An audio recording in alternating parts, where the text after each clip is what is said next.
Mientras empacábamos la casa de mi tía difunta, mi primo me dijo que el cuadro viejo de la pared era basura. Lo metí al coche por lástima. Días después, el perito del seguro lo vio y gritó: «Esto perteneció a un maestro del siglo XIX». Esa noche abrí el historial de operaciones, vi un pago a su nombre y... ¿De verdad vas a cargar con esa cosa? Si hasta huele a humedad. Mi primo Ernesto soltó una carcajada tan despectiva, que hasta la vecina del frente volteó.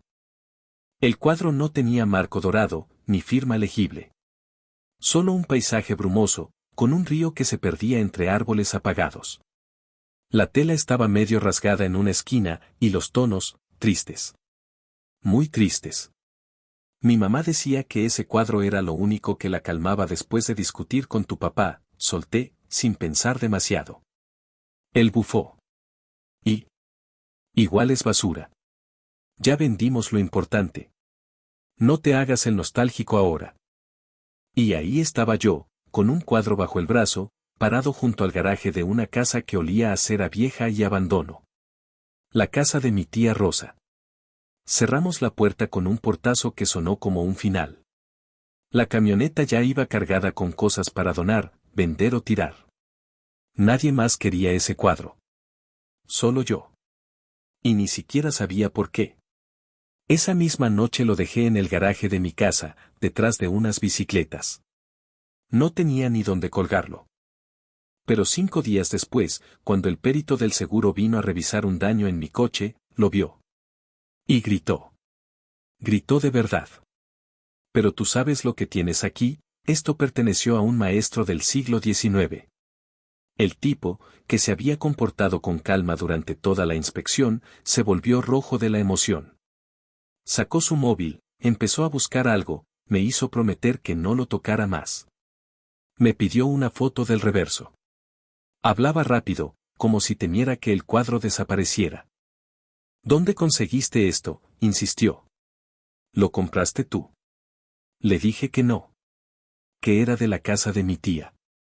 Que nadie le había dado valor. Esto es importante. Este trazo, esta técnica.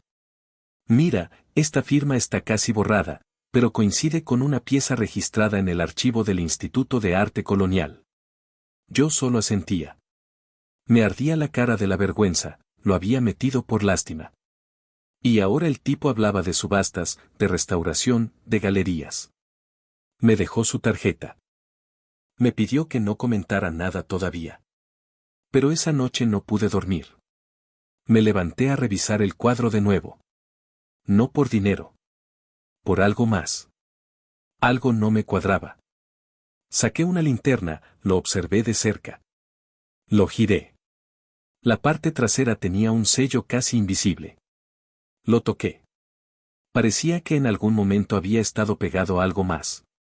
Y entonces hice lo que no había hecho desde que murió mi tía, abrí el historial de su cuenta bancaria. Lo tenía vinculado a una antigua app que ella usaba y que, por casualidad, aún tenía en su viejo móvil. Tía Rosa nunca cerraba sesiones. Al revisar las últimas operaciones, vi algo que me heló la sangre. Un pago. No muy alto, pero reciente.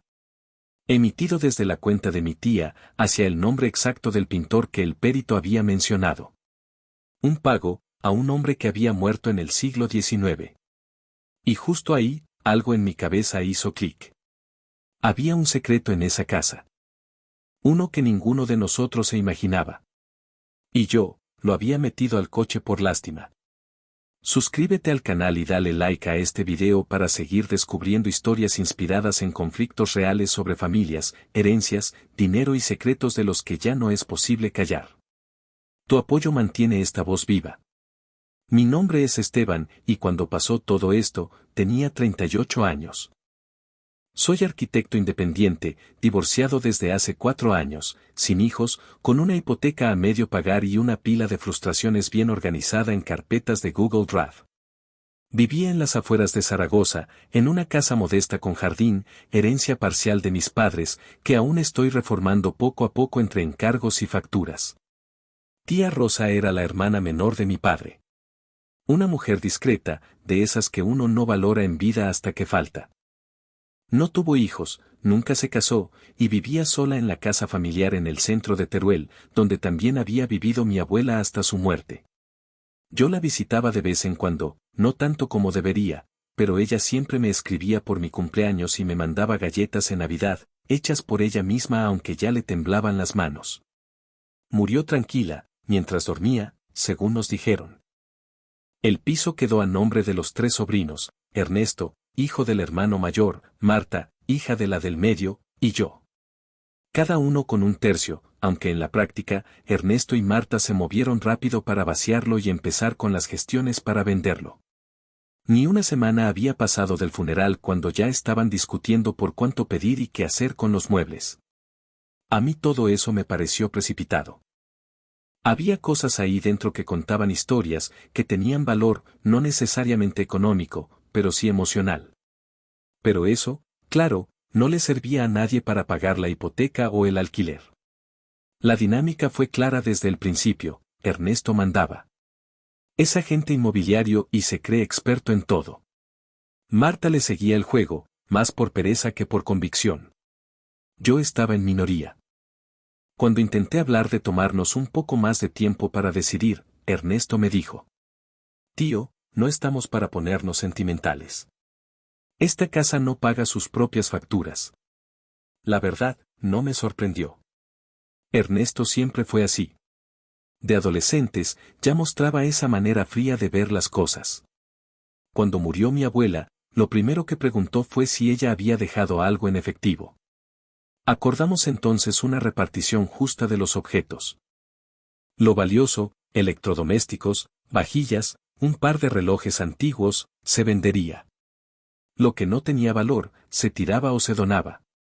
Lo que tuviera algún interés personal, podíamos llevárnoslo. Lo que nadie reclamara, al contenedor. Ahí apareció el cuadro. Estaba colgado en el pasillo que iba del salón a la habitación de tía Rosa. El marco era simple, y la imagen, bueno, como ya dije, triste. Un río turbio bajo nubes oscuras.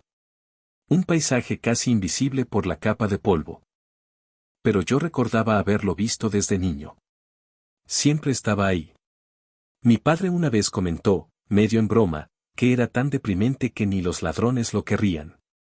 Sin embargo, yo recordaba a tía Rosa mirándolo en silencio. A veces, mientras hablábamos en la cocina, ella se levantaba, iba hasta el pasillo, y se quedaba un minuto viéndolo. Volvía con los ojos húmedos, como si acabara de ver una película muy antigua que solo ella entendía. Cuando Ernesto me dijo eso es basura, algo en mí se encendió. Tal vez por nostalgia. Tal vez por culpa. Lo metí en el coche, entre una lámpara rota y una caja con álbumes de fotos. Esa misma noche, mientras buscaba dónde guardarlo, decidí dejarlo en el garaje. Estaba lleno de trastos, pero al menos estaría a salvo de la humedad. Pasaron 5 días sin que lo tocara. Y entonces ocurrió lo del perito. Después de su visita, decidí mirar el viejo móvil de tía Rosa. Lo había cogido por inercia antes de salir de la casa, más por respeto que por utilidad. No lo había encendido hasta entonces. Al abrirlo, vi que su app bancaria aún funcionaba. Fue ahí donde vi el pago, una transferencia de 37,20 euros hecha 2 meses antes de su muerte, a nombre de Justo Soria. Ese fue el nombre que dijo el perito. Esto podría ser un original de Justo Soria, un paisajista oscurecido por la historia, pero importantísimo para el arte regional del 19º, había dicho.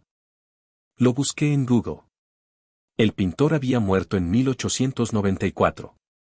Entonces, ¿cómo es que había un pago emitido a su nombre, desde la cuenta de mi tía?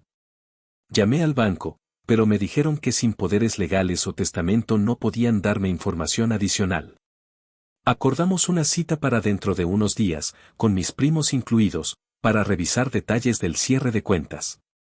No dije nada aún. Pero algo no encajaba. Esa noche empecé a pensar en cosas que, hasta entonces, había ignorado. Tía Rosa no salía de casa desde hacía años, pero siempre pagaba en efectivo. Nunca necesitó ayuda para sus gestiones. No tenía ordenador, no usaba internet. Sin embargo, en los últimos 6 meses de su vida, su cuenta mostraba movimientos online, pagos digitales, algunos con nombres raros, asociaciones culturales, fundaciones que ni siquiera tenían páginas web activas. ¿Y si alguien más usaba su cuenta? ¿O si ella pagaba por algo que no quería que supiéramos? Busqué de nuevo el cuadro.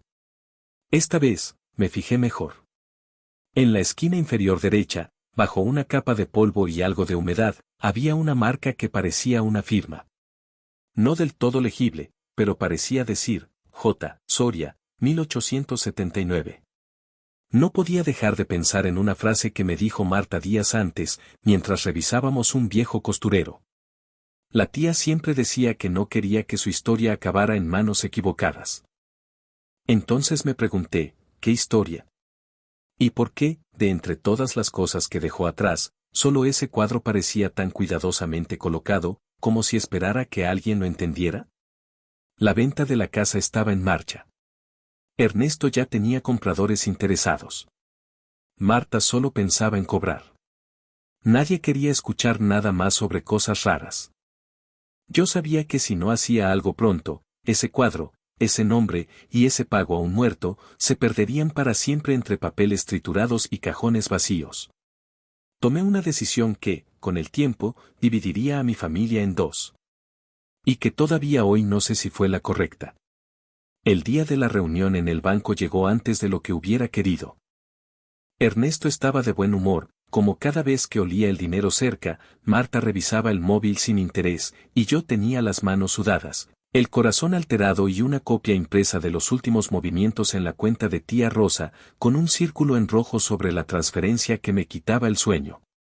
Pero no dije nada. Aún no. La reunión fue pura rutina, hablaron del cierre de la cuenta, de cómo se repartirían los fondos, de los impuestos. Ernesto hizo un par de bromas de mal gusto sobre por fin sacar algo útil de esa casa, que el gestor ni se molestó en disimular con una sonrisa. Cuando nos entregaron los extractos oficiales, Ernesto apenas los hojeó y empujó los papeles hacia mí. Tú que eres el más legalista, míralo si quieres. Yo me fío. Y ahí, como quien deja caer una piedra sin saber si flotará, lo dije. ¿Ninguno de vosotros se ha fijado en este pago? Silencio. Marta levantó la vista, Ernesto frunció el ceño. Saqué la copia de mi bolsillo, la extendí sobre la mesa y señalé el movimiento. Esto fue 2 meses antes de que la tía muriera. 37,20 euros a nombre de Justo Soria. ¿Y? Respondió Ernesto. ¿Quién es ese? El gestor, que hasta entonces solo observaba, dijo despacio. Justo Soria. ¿No es el pintor del que hablaba el perito del seguro? Los ojos de Ernesto se entrecerraron. Marta ladeó la cabeza, como si recién ahora entendiera la conexión. ¿El del cuadro feo ese que te llevaste tú? Soltó, casi con sorna. No es feo.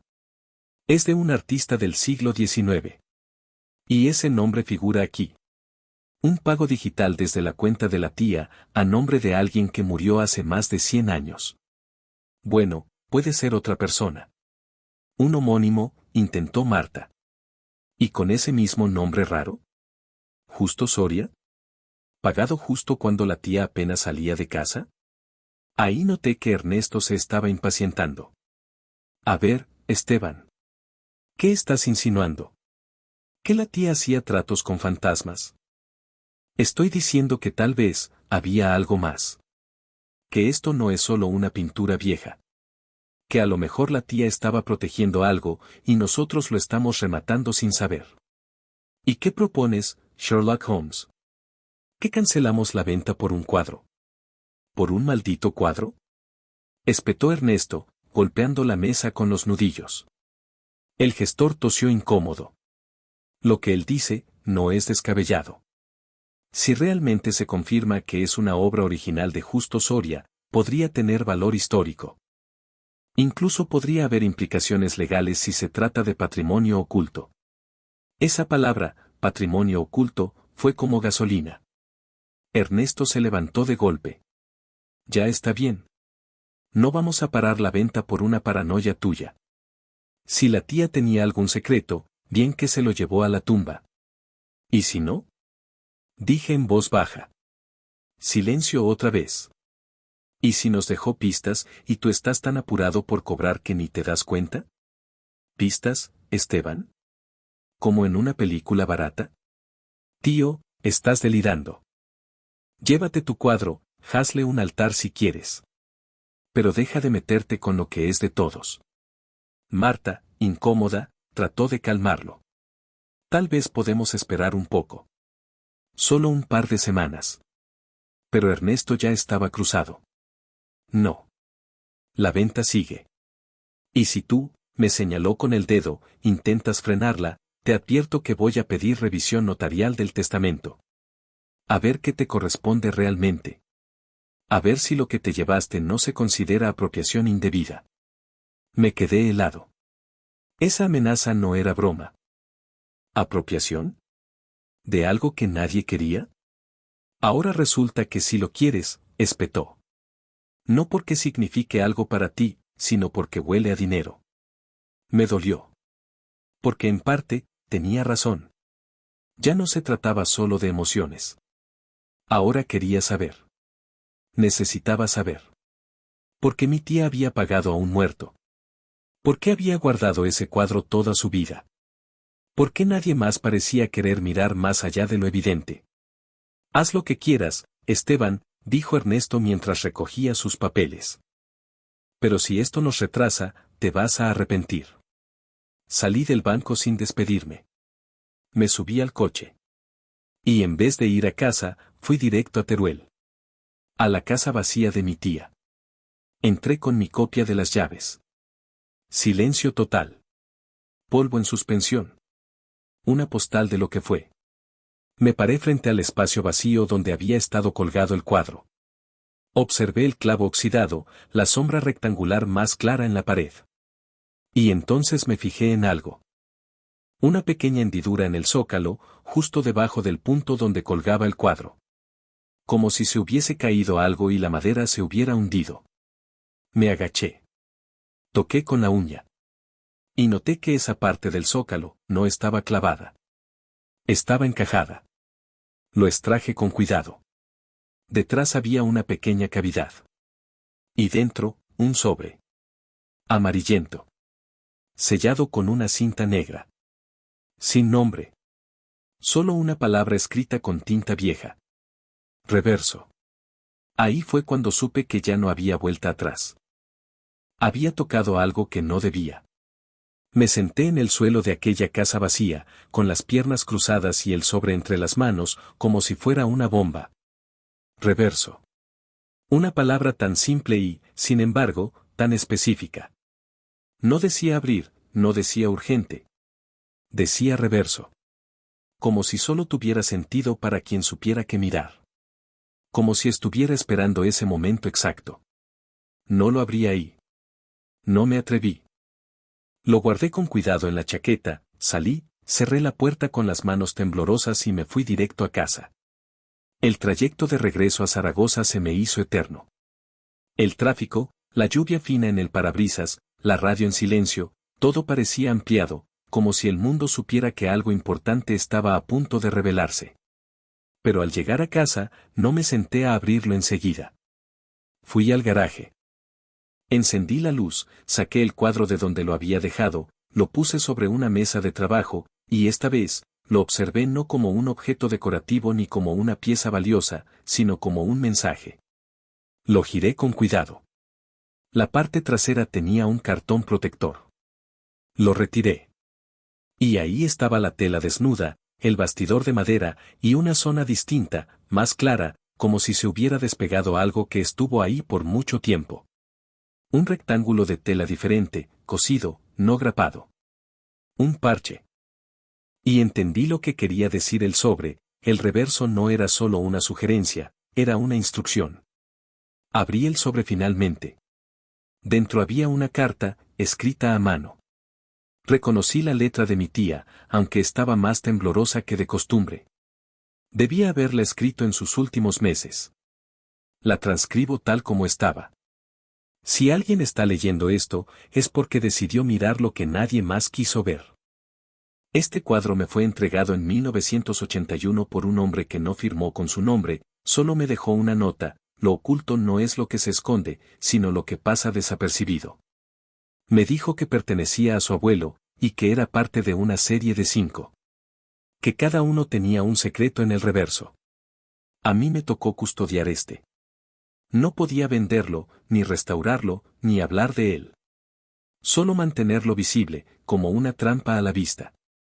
Con el tiempo, entendí que no era una obra valiosa por su pintura, sino por lo que protegía. Detrás del parche cosido encontrarás lo que oculté. No tengo hijos. No tengo deudas. No tengo más herederos que vosotros. Pero solo quien se atreva a mirar el reverso merece conocer lo que esta familia ignoró por décadas. Perdón por el silencio. Rosa. No recuerdo cuánto tiempo estuve ahí, sentado, con la carta en una mano y el cuadro frente a mí. Finalmente tomé unas tijeras finas, corté el hilo del parche y retiré la pieza de tela. Dentro, entre la madera y la tela del lienzo, había un pequeño pliego doblado varias veces. Era antiguo, amarillento, y olía a tinta seca. Era un documento notarial. Fechado en 1886. A nombre de Justo Soria.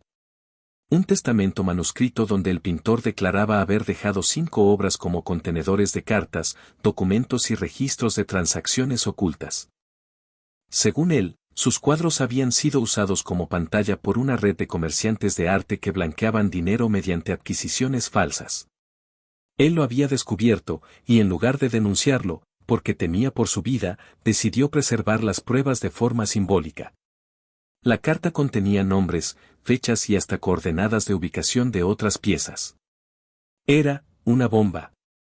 Y no solo histórica, algunas de las familias mencionadas seguían activas en el mundo del arte y las subastas. Comprendí de golpe por qué mi tía había hecho ese pago a su nombre. Lo más probable es que lo usara como referencia simbólica en alguna transacción para evitar levantar sospechas. Tal vez como código, tal vez como última señal para quien se atreviera a mirar con atención. Tal vez incluso como un reto. Y, sin embargo, ahora yo estaba ahí, con un testamento del siglo XIX y una verdad que nadie más quería escuchar. Durante los días siguientes, tomé varias decisiones. Primero, llevé el documento a un restaurador experto que trabajaba con museos. No le mostré la carta completa, solo parte. Le dije que había encontrado un manuscrito antiguo vinculado a una obra. Le interesó. Quedamos en que haría una evaluación sin divulgar nada. Segundo, copié el contenido del documento a mano y lo guardé en una caja fuerte. Tercero, envié una carta, por correo físico, sin detalles, a Ernesto y a Marta. Les dije que no frenaría la venta de la casa, pero que ya no me interesaba mi parte del dinero. Que me quedaba con el cuadro, y que ellos hicieran con lo demás lo que quisieran. Ernesto respondió con un mensaje de voz de 3 segundos, ¿tú estás bien? Marta me escribió por WhatsApp, no entiendo qué pasa, pero espero que estés en paz. Y la verdad, no lo estaba. Aún no. Empecé a investigar sobre las otras piezas. Busqué en archivos online, registros de museos, catálogos de subastas antiguas. Encontré una mención vaga de una obra similar en Argentina, otra en Lisboa, y una tercera en paradero desconocido. Era como tirar de una cuerda que parecía no tener fin. La vida cotidiana cambió, trabajaba menos, hablaba poco con amigos. Pero por primera vez en años, sentía que estaba haciendo algo que valía la pena. Algo que nadie más podía hacer. No por dinero. Por sentido. Un mes después, el restaurador me llamó. Esto que tienes es real. No solo eso, puede cambiar cosas. Me ofreció ponerme en contacto con una historiadora del arte especializada en el siglo XIX. Me dijo que este hallazgo, bien documentado, podría abrir una investigación seria. Que había indicios suficientes para pensar que el caso Soria había sido tapado por décadas. Acepté. Y mientras se activaban esas conexiones, volví a leer la carta de mi tía. Una frase en particular me acompañaba cada noche. No era mi verdad la que debía guardarse. Era la de quienes no dejaron testimonio. Sentí que ya no era solo la historia de un cuadro viejo. Era la historia de alguien que eligió callar, para que un día otro hablara. El invierno avanzó con lentitud. En el garaje, el cuadro ya no estaba cubierto de polvo ni olvidado entre cajas viejas. Lo colgué en mi estudio, sobre una pared blanca, sin marco, con la tela desnuda y una pequeña placa de madera debajo que decía, J. Soria, 1879, reverso. Era una forma de recordar que todo lo importante estaba justo donde nadie había mirado. Durante meses, colaboré con la historiadora que me presentó el restaurador. Se llamaba Clara Hidalgo, y había dedicado su vida a investigar el arte oculto en la península ibérica. Apenas vio el testamento, supo que no era solo una curiosidad, sino el comienzo de una historia más grande. Juntos cotejamos los nombres mencionados en el documento. Algunos eran banqueros, otros coleccionistas. Había apellidos que aún resonaban en galerías europeas. Clara propuso contactar a ciertas instituciones discretamente, pero lo que más la intrigaba era la existencia de las otras 4 obras. Con los datos parciales de coordenadas y notas cifradas que incluía el manuscrito, logramos identificar con bastante certeza 2 cuadros más. Uno estaba en manos privadas en Argentina, en una familia que lo había recibido como regalo de bodas a principios del siglo XX, el otro en Lisboa, en una sala cerrada de un pequeño museo que había catalogado mal la obra como anónimo español. El más misterioso era el quinto. Soria lo había llamado Silencio Rojo, y solo decía que quien lo encontrara debía romper el marco para oír lo que calla. Esa frase quedó grabada en mí durante semanas. No tenía forma de encontrarlo aún. Pero ya no era solo mi búsqueda. En abril, se publicó un artículo académico sobre el hallazgo, sin mi nombre real, por mi expreso pedido. No buscaba fama. Ni problemas legales. Clara fue la voz pública del descubrimiento. La obra fue trasladada temporalmente a una sala especial en el Museo de Teruel, con una exposición llamada El Reverso del Arte. Yo asistí al estreno, en silencio, entre desconocidos. Vi cómo la gente se detenía frente al cuadro, leía la historia, y luego se giraba con una expresión distinta en el rostro. Como si, por un segundo, recordaran que las cosas más valiosas no siempre brillan. Meses después, recibí una carta manuscrita por parte del hijo del dueño del cuadro en Argentina. Decía que, tras leer el artículo, su padre había autorizado la apertura del reverso. Dentro encontraron cartas y facturas que comprometían a 2 galeristas europeos, confirmando la red de falsificación de la que hablaba Soria. Y en una de esas cartas, mencionaban al padre de Ernesto. Mi tío. El mismo que siempre había tenido una afición inexplicable por los objetos antiguos. Que había hecho viajes a Sudamérica que nunca explicó bien. Que tía Rosa evitaba nombrar cuando hablaba del pasado. Volví a revisar los papeles de tía Rosa. Entre ellos encontré una hoja doblada dentro de un libro de recetas. Era un documento notarial viejo, sin firmar, donde mi tío figuraba como intermediario en una venta de arte en 1982. La fecha coincidía con el año en que Rosa recibió el cuadro de manos de un hombre sin nombre. Él lo había dejado. Él sabía. Pero cuando se sintió en peligro, se lo pasó a su hermana. Y Rosa lo guardó, durante más de 40 años, sin decir una palabra. Tuve que sentarme. En ese momento, todo se volvió claro. Rosa no solo era la tía callada.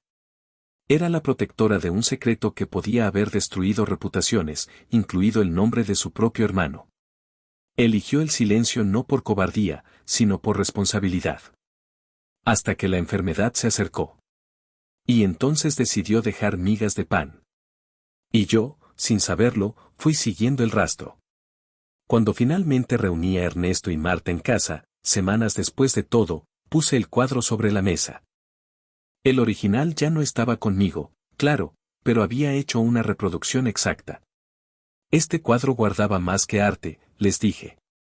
Guardaba una verdad que no todos querrán escuchar. Les conté lo que había descubierto. Sin adornos. Sin acusaciones. Ernesto al principio se rió. Luego se quedó callado. Marta lloró. No dijo nada, solo me abrazó al final. ¿Y qué piensas hacer con esto? Preguntó él, sin mirarme. Nada. Ya lo hice. Ahora es historia. Que otros la cuenten. Yo, solo la desenterré. Él asintió, tenso. Marta me miró con gratitud. Esa noche, al volver al estudio, me senté frente a la copia del cuadro y entendí algo. La justicia no siempre se siente como una victoria. A veces, solo es paz. Y eso era todo lo que necesitaba. Hoy, cada vez que paso junto al cuadro colgado en el museo, veo más que una pintura triste. Veo a Rosa, en silencio, firme. A Justo Soria, pintando más que paisajes. Veo la historia de lo que se oculta a simple vista. Y también veo el precio de mirar de verdad. Porque la verdad, como el arte, no siempre embellece. Pero siempre revela. Suscríbete al canal para más historias reales sobre familias, herencias y secretos.